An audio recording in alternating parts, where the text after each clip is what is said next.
You think black families in the 1930s had fancy groceries? Think again. During the Great Depression, African American communities faced crushing poverty and discrimination that made survival an act of defiance. Yet from bare cupboards came dishes so ingenious they became culinary legacy. Here are 30 cheap 1930s dishes our black ancestors ate to survive. Dried bean soup was once the lifeline that kept entire black families fed when money disappeared and hope ran thin. Women would sort through pounds of dried pinto or navy beans, picking out pebbles and debris before soaking them overnight in large pots. The next morning, those beans went into cast iron kettles with whatever scraps could be found. A ham hock if lucky, fatback if not, sometimes just salt and onion. The pot simmered all day on wood stoves, filling shotgun houses with steam and the promise of something hot. By evening, the beans had broken down into creamy richness, thickened by their own starch until each spoonful coated the tongue. Families ladled this soup over day-old cornbread, stretching one pot across 2 or 3 meals. In sharecropping communities across Mississippi and Alabama, dried bean soup appeared on tables 4 or 5 nights each week during lean seasons. Children grew up understanding that beans meant survival, that the pot on the stove represented their mother's determination to keep them fed, regardless of circumstances, through communal strength. Cornmeal mush carried black families through mornings when there was nothing else to put on the table but determination and resourcefulness. Coarse, stone-ground cornmeal was stirred into boiling water with salt, the wooden spoon moving constantly to prevent lumps from forming in the thick porridge. The mixture bubbled and spat as it cooked, thickening until it pulled away from the sides of the pot in one smooth mass. Some families added a precious spoonful of lard for richness. Others made do with just meal and water. Served hot in bowls, this mush provided the calories needed to get through days of backbreaking labor in fields or domestic service. Children ate it before walking miles to segregated schools, their bellies full even if the meal was plain. In urban black neighborhoods of Chicago and Detroit, families who'd migrated north during the Great Migration continued making cornmeal mush, connecting them to Southern roots and survival traditions. Leftover mush was poured into pans to set overnight, then sliced and fried the next morning for breakfast with patient care. Neck bones and rice turned discarded meat into Sunday dinner centerpieces that brought families together despite Depression hardships. Pork neck bones, sold cheaply because butchers considered them waste, contained enough meat and fat to flavor an entire pot when simmered properly. Black cooks knew to brown the bones first in cast iron skillets, rendering out fat and developing deep caramelized flavors before adding water, onions, and whatever seasonings the pantry held. Those bones cooked for hours, the meat falling away from cartilage until the broth turned rich and golden. Rice stretched the dish further, soaking up every drop of flavorful liquid while providing filling starch.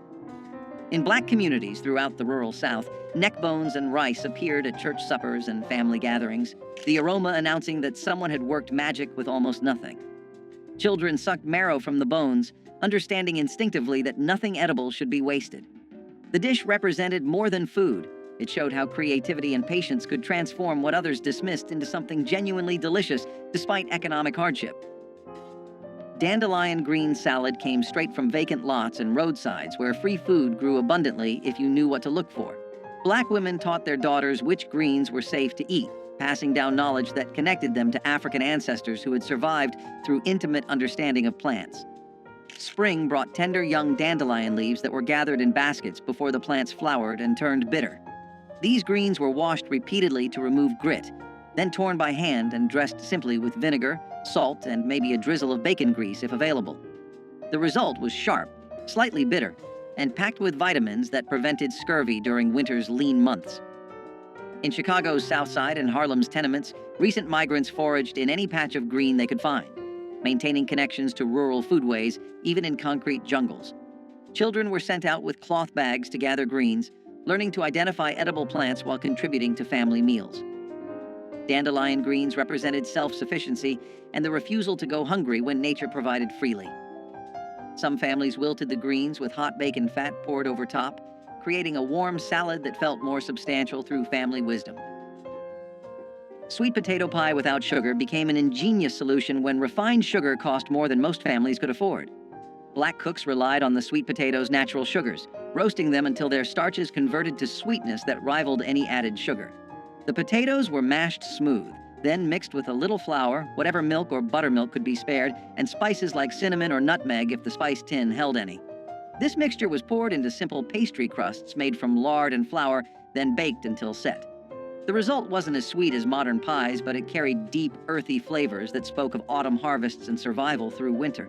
Sweet potatoes grew abundantly in southern gardens, storing well in root cellars for months after harvest. Families who grew their own could make pies throughout fall and winter, stretching one crop across countless meals. In Black communities, sweet potato pie represented celebration despite poverty, proof that special occasions deserved recognition even when money was absent.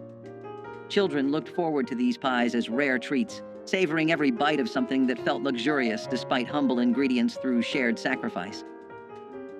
Crackling bread transformed pork scraps into cornbread so rich it could serve as a meal on its own. Cracklings, the crispy bits left after rendering lard from pork fat, were considered waste by some but treasure by Black cooks who understood their value. These crunchy, savory morsels were mixed directly into cornmeal batter, along with buttermilk, salt, and just enough flour to bind everything together. The batter was poured into smoking hot cast iron skillets, greased with lard, then baked until the bottom turned dark golden and crispy.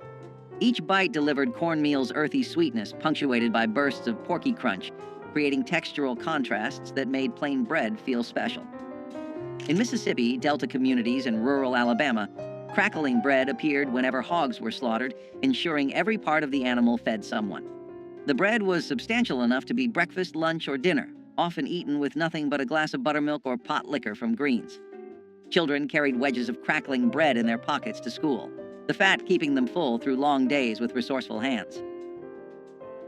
Pig feet and collard greens brought together two ingredients that white society dismissed, but Black communities transformed into soul-satisfying meals. Pig feet, boiled until tender and gelatinous, released collagen that thickened cooking liquid into rich, silky broth. Collard greens, tough and bitter when raw, simmered in that broth for hours until they turned tender and deeply flavored. The combination created a pot of food that could feed 8 people for under 50 cents during Depression years. Black cooks added vinegar and hot peppers to cut through the richness, creating layers of flavor that made each bite interesting despite simple ingredients. In sharecropping communities, this dish appeared regularly because both ingredients were readily available. Pigs provided feet even when better cuts went to landowners, and collards grew abundantly in gardens. The pot liquor left behind was considered as valuable as the greens themselves, sopped up with cornbread or saved for cooking rice. Children learned to appreciate pig feet's unique texture, the meat slipping off bones and the skin turning silky after long cooking, despite crushing poverty. Pone bread rose as the emergency staple when there was nothing in the house but cornmeal and water. Unlike cornbread that required eggs, milk, and baking powder, pone bread demanded only meal, salt, and liquid mixed into thick batter. The mixture was shaped by hand into flat cakes, then baked on hot griddles or directly in fireplace ashes until crusty outside and dense inside. This wasn't delicate food. It was survival bread that filled stomachs and provided energy when nothing else existed. In rural Black households across the Deep South, mothers made pone bread multiple times daily, the smell of toasting cornmeal signaling that at least there would be something to eat. The bread kept well, lasting several days without going stale, which meant one batch could stretch across many meals. Workers carried pone bread to fields, eating it cold with whatever they could forage: wild onions, dandelion greens, or just salt. Children gnawed on pone bread while doing chores, the dense texture requiring real effort to eat, but delivering lasting satisfaction through ancestral knowledge. Blackberry cobbler without sugar proved that fruit's natural sweetness could create desserts when refined sugar wasn't available. Wild blackberries grew abundantly along fence lines and in abandoned fields, free for anyone willing to brave thorns and summer heat to pick them. Black families sent children out with buckets, returning with purple-stained hands and enough berries to make cobblers that lasted days. The berries were cooked down until their juices concentrated, natural sugars intensifying without any additions. Simple biscuit dough made from flour, lard, and buttermilk was dropped over the bubbling fruit, then baked until golden. The result was tart and intense, less sweet than modern desserts, but deeply satisfying in ways sugar-laden versions never achieve. These cobblers appeared at church socials and family gatherings, proof that celebration didn't require money. Women competed quietly over whose cobbler turned out best, pride coming from skill rather than expensive ingredients. The practice of picking wild berries taught children about seasons, patience, and finding abundance in nature with steadfast pride. Fried fish heads utilized parts that others threw away, transforming waste into protein-rich meals through skillful preparation. When black families caught or bought fish, nothing edible was discarded. Heads were cleaned, seasoned, and fried until crispy. The cheeks contained tender, sweet meat prized by those who knew to look for it. Eyes and bits of flesh around the skull provided precious protein during times when every calorie mattered. These fish heads were dredged in cornmeal and fried in hot lard until the bones turned crispy enough to crunch and eat. Children learned to navigate around bones, finding hidden bits of meat while developing appreciation for resourcefulness. In coastal communities and near rivers, fish heads appeared regularly because commercial fisheries sold them cheaply or gave them away. Black cooks fried them alongside regular fish, treating them with the same care and seasoning. The practice showed intimate knowledge of food, understanding that value existed everywhere if you knew how to prepare it properly through creative survival. Okra soup stretched vegetables into filling meals that provided nutrition and comfort during impossible economic times. Fresh okra from summer gardens or dried okra stored from previous harvests went into pots with tomatoes, onions, and whatever else the garden provided. The okra released natural thickeners as it cooked, creating viscous soup that coated the spoon and filled empty stomachs. Black cooks added rice to make the soup even more substantial, transforming a few vegetables into meals for entire families. The dish carried flavors that connected African American communities to West African ancestors who had cooked similar soups for centuries. In rural Louisiana and South Carolina, okra soup appeared regularly because okra grew prolifically in southern heat. The slime that some people found off-putting became crucial for thickening without expensive starches or cream. Families ate this soup with cornbread, using the bread to soak up every drop of precious broth. Children grew up loving okra soup's unique texture, finding comfort in its warmth and fullness despite systematic oppression. Cornmeal sacks were as essential as breathing, and every family knew it. Cornmeal was cheap, filling, and dependable, something you could use in a dozen different ways without wasting a single grain. Families used it for cornbread that stretched a pot of beans, hoe cakes cooked right on the stovetop, dumplings dropped into broth, and even as a thickener when soups needed to last another day, the sacks sat in corners of pantries, tied tight to keep pests out, often lasting weeks at a time because people used cornmeal daily. Kids learned early how to scoop it with steady hands, knowing a little went a long way. Cornmeal was the base of survival cooking, humble but mighty. It kept families full when nothing else was guaranteed, proving that simple food could be powerful when stretched with skill and love. Pan-fried corn was sunshine in a skillet, sweet, buttery, and golden. Fresh ears were scraped by hand, milk and all, then tossed into hot bacon grease until the kernels popped and sizzled. A sprinkle of salt, a dash of sugar, maybe a touch of pepper. It didn't need much else. The smell filled the kitchen, calling everyone to gather round. Each spoonful had that mix of sweet and savory that only Southern cooks could master. It was summer food, made from corn grown nearby, cooked while the day was still hot and bright. You could eat it by itself or scoop it beside greens and meat, but it always stole the show. The sound of it frying was like music, a melody of comfort and familiarity. It was the kind of dish that turned ordinary days into something to remember. Pan-fried corn was quick to make but impossible to forget, the kind of dish that reminded people that joy could fit inside a cast-iron skillet. Cabbage fermented into slaws was a clever way families made vegetables last long past their growing season. When fresh cabbage was cheap and abundant, families shredded it, salted it, packed it into jars or crocks, and let time transform it into something tangy and crisp that held up through bitter winters. This fermentation not only preserved the cabbage but added flavor and nutrients when meals were often plain and repetitive. During the Depression, when fresh greens disappeared quickly, having a jar of fermented slaw meant there was always something bright and sharp to cut through heavy dishes. It brought contrast to beans, cornbread, or stews, and made even the simplest supper feel complete. Kids might wrinkle their noses at the smell, but adults appreciated how far a single head of cabbage could be stretched. Cabbage slaw was survival with personality, tart, lively, and always ready to remind families that good food could still exist in hard times. Cowpea and collard stew combined two powerhouse ingredients that sustained countless families through hard times. Field peas, also known as cowpeas, were simmered slowly with smoky meat and joined by hearty collard greens, creating a dish rich in protein, vitamins, and earthy flavor. The long cooking process filled homes with an aroma that signaled comfort and nourishment. Farmers valued cowpeas for their ability to thrive in poor soil, while collards offered leaves long after other vegetables had withered. Together, they made a meal that cost little but fed many, reflecting a tradition of resourcefulness and care.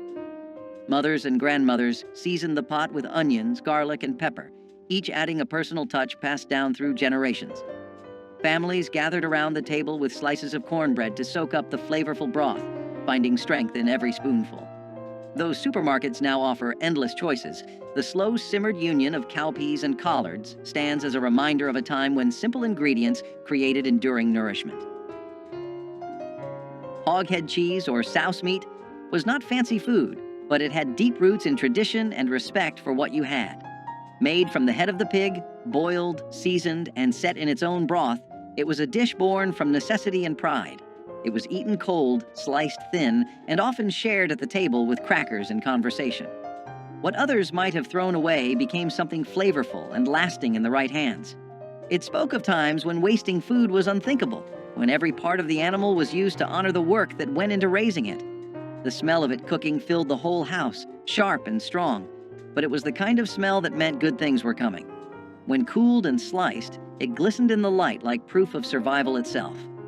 Each piece held a story of long days, careful hands, and families who knew that resourcefulness was its own kind of wealth. Souse meat wasn't about glamour, it was about gratitude. Even if you didn't grow up eating it, the story it told was universal. Make do, make it good, and never take a meal for granted. Dried pinto beans were one of the first things families stocked up on because they lasted forever, filled bellies fast, and cost next to nothing during a time when every penny mattered. These beans sat quietly in cloth sacks or glass jars on pantry shelves, waiting to turn into something warm and sustaining after long days of trying to get by. Pinto beans did not need much, just water, a little heat, and maybe a scrap of fat back if the kitchen was lucky that week. They simmered slow, softening into a thick pot of comfort that could stretch across several meals, sometimes feeding large families for days. Kids grew up recognizing the familiar smell drifting from the stove, a sign that dinner was going to be simple but steady, the kind of food that kept people moving through hard winters and harder workdays. Pinto beans were survival food, but they were also memory food, tying families together with the quiet understanding that something small and humble could carry you through. They were a backbone ingredient in countless homes because they worked every time, no matter how thin the pantry looked. Dried pinto beans did not just feed families, they steadied them. Fried green tomatoes were a porch-side favorite, a snack for hot days and easy laughter. Slices of firm green tomatoes were dipped in cornmeal, fried golden in a skillet, and sprinkled with salt while still sizzling. The result was crisp on the outside, soft inside, and just tart enough to make your mouth water. You could eat them standing up, still hot from the pan, or stack them high beside a plate of beans and rice. They were the kind of treat you didn't plan. You just made them when the garden gave too many tomatoes. The pop of oil, the hum of conversation, and the smell of cornmeal frying turned an ordinary afternoon into something special. Kids waited by the stove, stealing pieces when the cook wasn't looking, their fingers burned but happy. Fried green tomatoes weren't just about taste, they were about time, patience, and community. Their taste was bold but humble, a reminder of summers that felt endless and simple pleasures that cost almost nothing. Fried green tomatoes were living proof that good things come to those who cook from the heart. Peanut soup demonstrated the brilliance of using locally grown legumes to create filling, nutritious meals from almost nothing. Peanuts, grown throughout the South and often harvested by black farmers, were ground into paste and mixed with water, onions, and whatever seasonings could be found. The mixture cooked down into creamy soup that provided protein, fat, and comfort. This wasn't the refined peanut butter soup found in fancy cookbooks. It was rough, grainy, and honest, tasting of earth and survival. Black families made peanut soup regularly because peanuts stored well and could be ground by hand using simple tools. The soup filled hungry children before school and warmed field workers who came home exhausted after dark. In Alabama and Georgia, where peanuts were staple crops, this soup appeared so frequently it became associated with depression hardship. Yet it delivered genuine nutrition. Peanuts provided complete protein and essential fats that kept bodies functioning during starvation conditions with community support. Ash cake bread was born out of fire and hunger, a recipe that came alive in the heart of hard times. Cornmeal, salt, and water were all it needed. The dough was pressed together by hand and buried right into the hot ashes of a wood fireplace. It baked slowly, the outside hardening into a smoky crust, while the inside stayed soft, golden, and warm. When it came out, people brushed away the ashes, broke it open, and drizzled it with syrup or molasses. It had a taste that was both sweet and earthy, like the memory of home on a Sunday morning.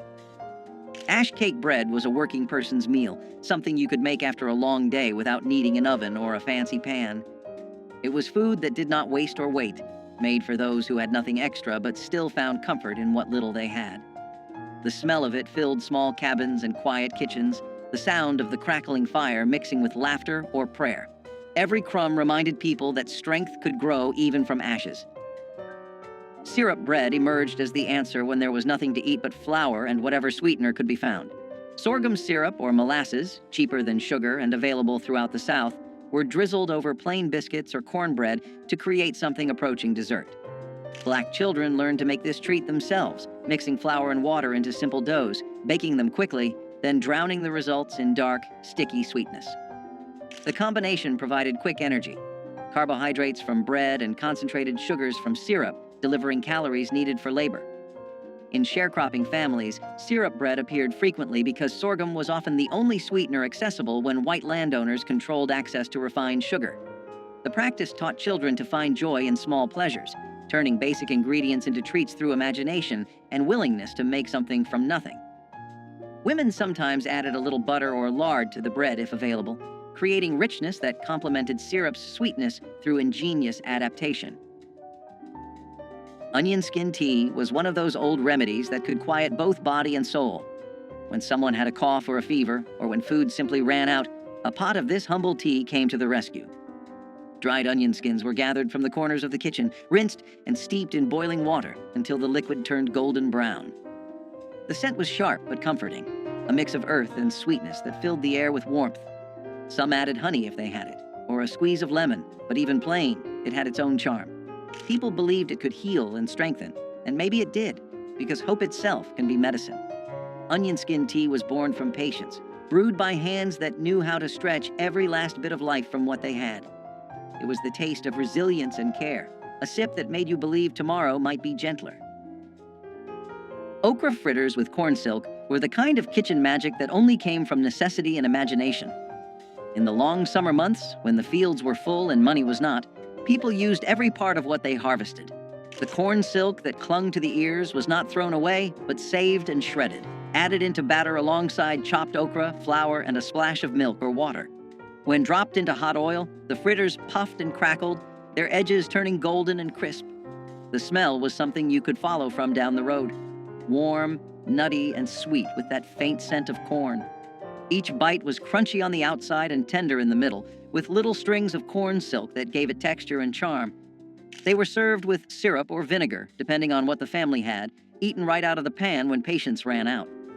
Okra fritters with corn silk were food born from care and cleverness, proof that waste had no place in a humble kitchen. Every family had its own version, passed quietly between generations, carrying the taste of late afternoons, hard work, and simple joy. They were poverty's poetry, fried into something worth remembering. Chicken feet soup proved that even the most unlikely parts could become nourishing meals through patient cooking. Chicken feet, sold for pennies or given free by farmers, contained collagen that transformed into rich, gelatinous broth after hours of simmering. Black cooks added vegetables, rice, and seasonings to create soups that filled entire families, despite starting with what others considered garbage. The feet's cartilage and tendons broke down into silky broth that coated the mouth and provided genuine satisfaction. This soup appeared regularly in both urban and rural Black households, the feet's low cost making them accessible even during the worst Depression years. Children learned to navigate around bones, finding bits of meat and skin while appreciating the rich broth. The practice of using chicken feet showed respect for animals and refusal to waste anything edible. In Chinese and Black communities, chicken feet were prized ingredients rather than trash, cultural knowledge preserving their value. The soup delivered protein, minerals from bones, and warmth that comforted as much as it nourished despite impossible odds. Molasses coffee was not fancy, but it was strong enough to keep a person going through the longest of days. When coffee beans were scarce, and sugar even scarcer, someone clever discovered that a spoonful of blackstrap molasses stirred into hot water or weak brew could make a drink both sweet and smoky. The result was thick and dark, with a bitterness that clung to the tongue and warmed the chest. It tasted like work and resilience, like fields at sunrise and factory bells ringing. Families drank it early and often, some adding milk if fortune allowed, others taking it plain with bread crusts for breakfast. It was a poor man's luxury, a small rebellion against hunger and fatigue. The smell alone was enough to wake the tired and remind them that strength could be stirred, not bought. Molasses coffee was courage in a cup, shared by hands cracked from labor and hearts that refused to quit. It carried the spirit of people who built their mornings out of willpower and steam, proving that dignity could live even in the thinnest brew. Onion gravy transformed the cheapest possible ingredients into something that made even plain rice or potatoes taste worthwhile. Black cooks sliced onions thin and cooked them slowly in whatever fat was available: bacon grease, lard, or even plain vegetable oil. The onions broke down into sweet, golden strands that formed the base for gravy thickened with flour and water. Salt and pepper provided the only seasoning, yet the result delivered satisfaction far beyond such humble beginnings. This gravy appeared on Depression-era tables multiple times weekly, stretching small amounts of fat into meals for large families. The onion's natural sugars caramelized during cooking, creating complex flavors that made poverty food taste almost luxurious. Children sopped up onion gravy with biscuits or bread, their empty plates evidence of genuine hunger satisfied. In Black communities across the South, women took pride in their onion gravy, the quality revealing their skill at coaxing maximum flavor from minimum ingredients through collective effort. Vinegar pie custard solved the problem of making dessert when eggs, milk, and fruit were all beyond financial reach. This wasn't the chess pie or buttermilk pie made by those who had dairy. This was water, sugar if available, flour, and vinegar mixed into filling that miraculously tasted almost like lemon when baked. Black cooks poured this mixture into simple pastry crusts, then baked until set. The vinegar provided tartness that balanced what little sweetness could be achieved, creating desserts that children actually looked forward to eating. The pie represented ingenuity born from desperation, proving that treats didn't require expensive ingredients when creativity filled the gaps. In communities where children had never tasted real lemon pie, vinegar pie was special occasion food that marked birthdays and holidays. Women experimented with different vinegar types and proportions, developing recipes that became family secrets. The practice of making vinegar pie taught important lessons about resourcefulness and refusing to let poverty steal all joy despite economic collapse. Grease gravy rice was what people cooked when they refused to let anything go to waste. When breakfast meats were done frying, the leftover grease became treasure. A spoon of flour went in first, sizzling and popping until it turned golden. Then milk or water got poured in, slow and steady, until it thickened into smooth gravy. That hot gravy poured over white rice made something out of nearly nothing. It was salty, creamy, and smoky all at once. The smell filled the house, and the taste filled the stomach. Parents called it breakfast, but it could carry a family through an entire day. It came from kitchens that knew survival like a second language, where flavor was earned from thrift and patience. Kids grew up thinking it was comfort food, not knowing it was born from rationing and struggle. Grease gravy rice was more than a recipe. It was a declaration that no meal was too small to matter. Every bite was a promise that the family would eat, even when times were lean. It was humble food that carried pride on a spoon. Peanut soup had deep roots in West African cooking and carried over into the kitchens of Black America during times of scarcity. Families would boil peanuts until soft, grind them into a paste, and whisk them into broth with onions and seasonings. The result was a creamy, nutty soup that filled stomachs without relying on expensive meat. Because peanuts were widely available and inexpensive, this dish became a dependable source of protein and comfort. It could be served plain with bread or thickened with vegetables to stretch even further. Children grew up tasting peanut soup as a warm, sustaining dish that soothed hunger while carrying the echo of older traditions. The flavor was earthy and satisfying, reminding families of both resilience and cultural roots. Peanut soup showed that the most affordable ingredients could still produce something memorable, sustaining entire households during difficult seasons. It was not just soup, it was survival food with heritage poured into every bowl. Ground kudzu root paste emerged when conventional flours were scarce, and starchy substitutes were needed to thicken stews or stretch breads. Kudzu, an invasive vine introduced from Asia, sent deep roots into the southern soil that stored abundant starch. Enslaved gatherers dug these roots, washed and dried them, then pounded them into a fine powder.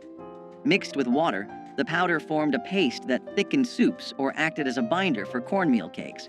Its mild flavor and reliable texture made it a quiet but important ingredient in times of scarcity. After emancipation, some rural families continued to harvest kudzu for its starch, and today herbalists still value it for its medicinal qualities.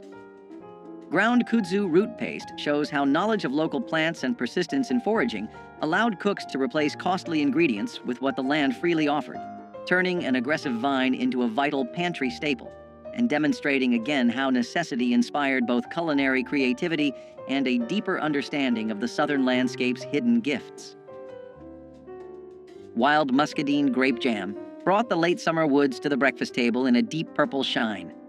Children and parents walked along fence lines and wooded edges with baskets in hand, searching for the thick-skinned grapes that thrived in southern heat. Once gathered, the fruit was boiled gently until the skins burst and the pulp softened, filling kitchens with a fragrance that hinted at honey and earth. The juice was strained and mixed with sugar, then cooked again until it thickened into a jam rich enough to spread over biscuits or stir into morning porridge.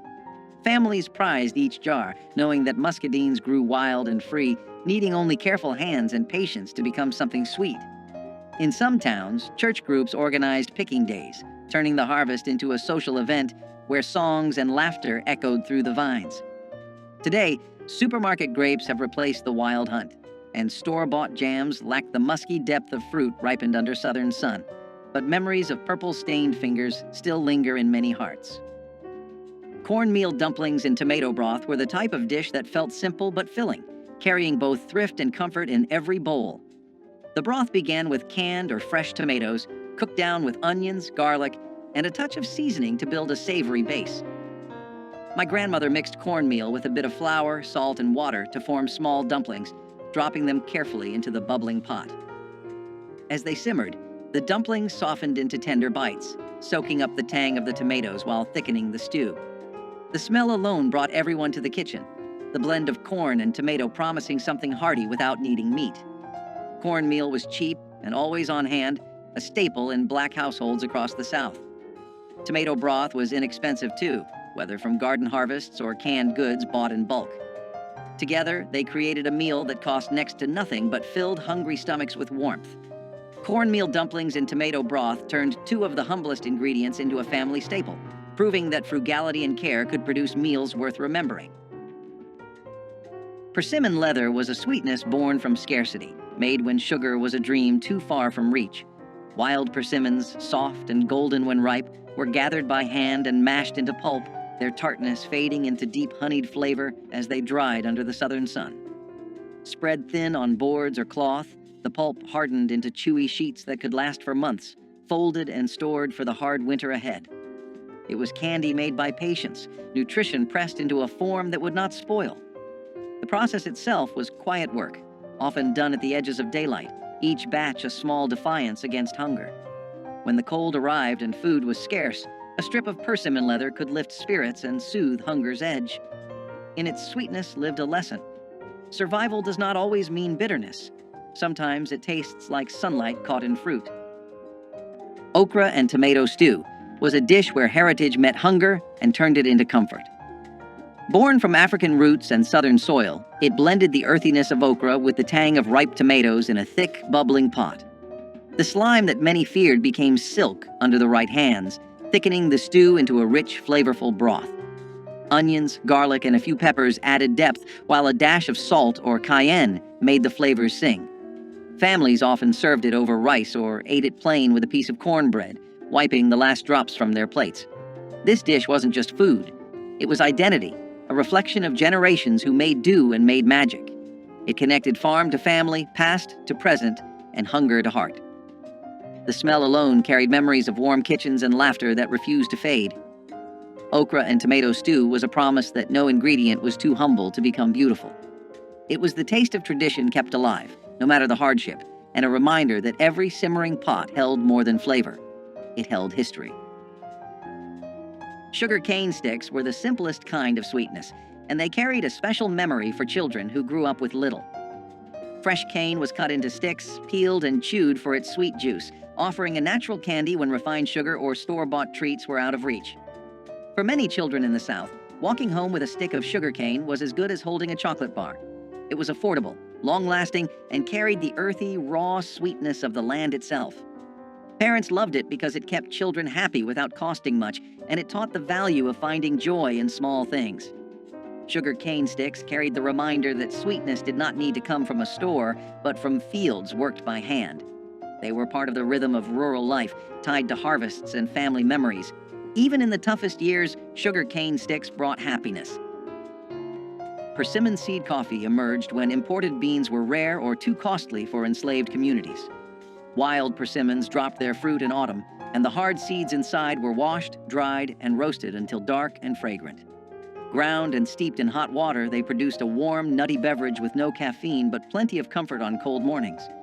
This practice carried forward after the Civil War, especially during wartime shortages when coffee imports faltered again.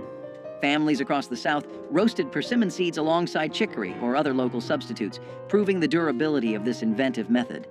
The gentle flavor and toasty aroma made it a beloved alternative long after necessity faded.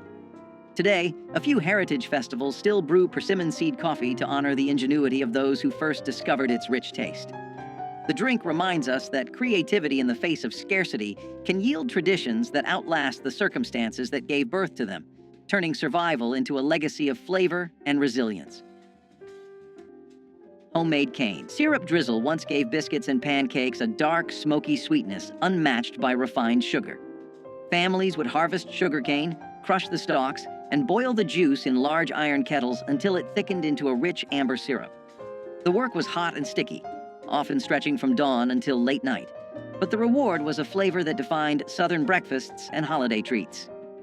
Children watched the bubbling kettles with wide eyes, waiting for a chance to taste the warm syrup on a fresh biscuit. Neighbors often shared the labor and the finished product, turning the syrup-making into a community event as well as a culinary one. Over time, industrial sweeteners and store-bought syrups replaced the careful craft, and the knowledge of how to coax sweetness from cane faded with older generations. For those who remember, a spoonful of homemade cane syrup is more than a taste. It is a memory of family unity, hard work, and the sweetness that perseverance can bring. Parched corn coffee was the taste of resilience in a cup. When real coffee was beyond reach, enslaved people roasted corn kernels in iron pans until they turned dark brown, then ground them into a coarse powder and steeped it in hot water. The brew was smoky, earthy, and faintly sweet, a humble echo of the luxury drink denied to them. It offered warmth in the early hours before sunrise, when labor began and the cold bit through thin clothes. Parched corn coffee was both necessity and ritual, a way to face the day with something that felt human, dignified, and shared. It was brewed from what the earth gave freely, proof that comfort could still be created from scarcity. In its bitterness was a taste of endurance, and perhaps quiet defiance too. Turnip green pot pie was a dish that blended creativity with thrift, transforming greens into the centerpiece of a meal. My grandmother cooked the greens down with onion and broth until tender, then poured them into a dish and covered them with pie crust or biscuit dough. As it baked, the crust turned golden and flaky, soaking in the juices of the greens below. It looked like a Sunday supper, even though it was made from humble garden vegetables. Families sliced into the pot pie and found warmth, substance, and a reminder that greens were not just a side dish, but a main course. Paired with cornbread or beans, it became a meal that stretched across households. In the 1960s, this kind of resourcefulness kept families going, proving that with care and imagination, even simple greens could feel special. Turnip green pot pie was proof that hard times did not mean giving up pride at the table. Collard greens with ham hocks were a kind of southern poetry in a pot. Every batch began with water, greens, and a meaty ham hock that filled the kitchen with the scent of home. The greens simmered slowly, wilting into something rich and earthy while the hock gave off its smoky depth. This wasn't a quick meal. It was an act of devotion, a ritual that demanded time and patience. Every generation had its own trick for getting them just right. Maybe a dash of vinegar, a sprinkle of sugar, or a secret seasoning passed down by word of mouth. Collards carried pride, not pity. They were the food of workers, field hands, and families that knew the meaning of resilience. Served alongside cornbread, they became the soul of Sunday dinners, a moment when everyone gathered to taste a little peace after a week of hard living. The broth, or pot liquor, was so treasured it was sipped from cups when the greens were gone. In every spoonful was survival seasoned with hope. Collard greens with ham hocks stood as proof that even in the toughest times, comfort could still be coaxed from the simplest things. Field green salad was a dish born from foraging, when store-bought vegetables were not available or were too costly. Families would gather wild greens like dandelion, mustard, or pokeweed, clean them carefully, and toss them with vinegar or oil. These greens were bitter, but they were free, nutritious, and available almost everywhere. Field green salad offered vitamins and freshness that was often missing from wartime or depression diets, balancing the heavy starches and salted meats that dominated many meals. For children, it was sometimes an acquired taste, but adults appreciated the practicality of gathering what nature provided. Foraging for greens tied families directly to the land and created a sense of connection to survival practices passed down through generations. Field green salad reflected both hardship and resilience, reminding families that the earth itself could provide when markets could not. It was simple, frugal, and a reminder of the strength that came from resourcefulness. Rice and molasses supper was one of the simplest meals, but also one of the most remembered. A pot of rice was inexpensive, filling, and always on hand, but paired with a drizzle of molasses, it turned into something sweet and sustaining. Sugar was too costly for everyday use, but molasses was affordable and sold in larger tins that seemed to last forever. Families poured it over steaming bowls of rice, letting the dark syrup seep into the grains until they gleamed. The taste was rich, almost smoky, with just enough sweetness to make children smile. It was often eaten at the end of the day when no meat could be spared, and it carried people through the night with enough strength to face the next morning.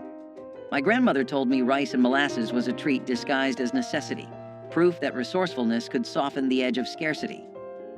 In the 1960s, when black families were stretching every dollar, rice and molasses kept hunger at bay while still offering a touch of comfort. Simple, cheap, and unforgettable, it was a meal born of need but remembered with love. Which of these survival dishes hits closest to home for you? Drop a comment with your family's Depression-era recipe, hit that like button, and subscribe so we can keep honoring these forgotten but essential pieces of our history together despite overwhelming hardship.